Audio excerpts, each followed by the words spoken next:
Music lover Donald Trump, well, he has hit a dangerously sour note, according to our breaking fact-shredding story from CNN earlier today.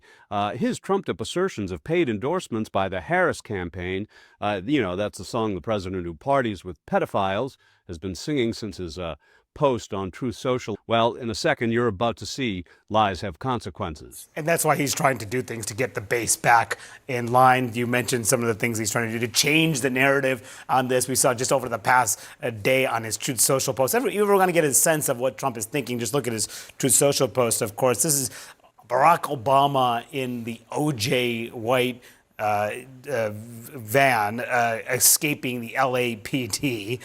Trump has been basically accusing Obama of committing crimes and suggesting that he and others should be prosecuted. Even saying that in another post yesterday that Beyonce, Oprah, Al Sharpton, Kamala Harris, among others, they should all be prosecuted. Not Beyonce. No, let's not go to Beyonce. Come on. She's in Vegas right now. We're all excited. I know, the last night of her tour, my God.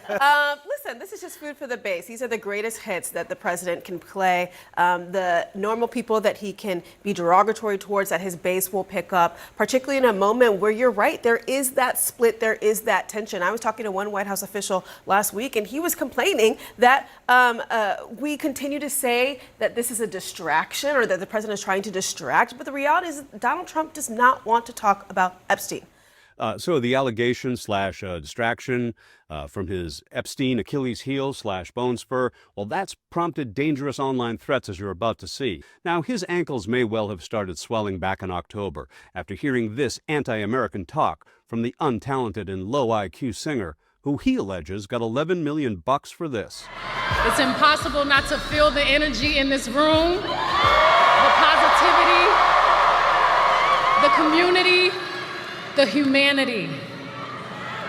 We are at the precipice of an incredible shift, the brink of history. I'm not here as a celebrity. I'm not here as a politician. I'm here as a mother. A mother who cares deeply about the world my children and all of our children live in. A world where we have the freedom to control our bodies. A world where we're not divided. Our past, our present, our future merge to meet us here. Okay, so this was his review. Very quickly, the following day, on the other side of this will be the CNN crazy story that's both a fantastic fact check and a brutal review of Trump's latest dangerous ploy to divert your attention. Well, but they got Beyonce, and Beyonce, Beyonce. They got Beyonce. So Beyonce went up, spoke for a couple of minutes, and then left, and the place went crazy. They booed the hell out of everybody.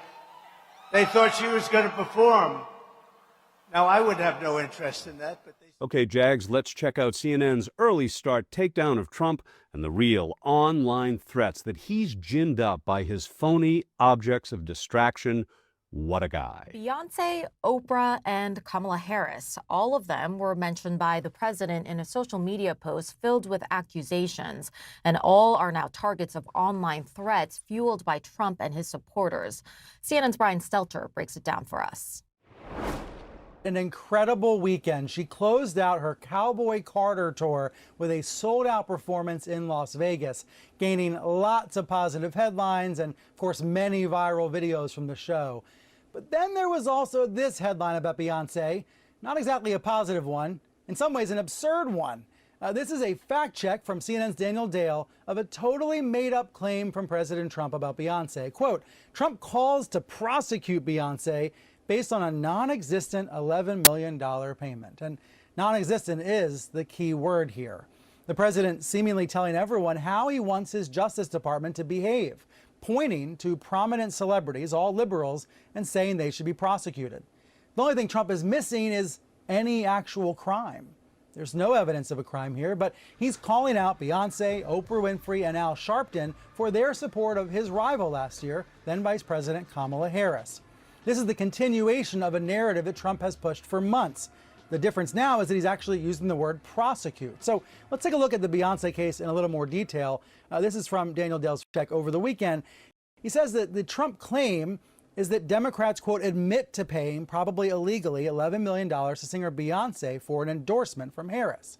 Now, the actual little nugget of truth here is that Beyonce's production company was paid $165,000 from the Harris campaign for the work putting on a rally last fall. So, a small amount of money that was conflated by right-wing message boards and memes last fall into a $10 million payment. That idea of a $10 million payment was made up, and now Trump has inflated it even further to $11 million. Again, that small payment to the production company, it's not unusual. But for Trump's followers, this post is a little bit of a verbal form of his vow to gain retribution against his perceived enemies. So, whether it's a hammer to the head or the storming of the nation's capital, the abject irresponsibility of Trump's bleats and the real dangers that he creates will be forever part of his legacy of violence and retribution. I would have wiped the floor with the guys that weren't loyal, which I will now do, which is great. You know, I love getting even with people, but I will. No, slow up. You love getting even. Oh, with it. absolutely.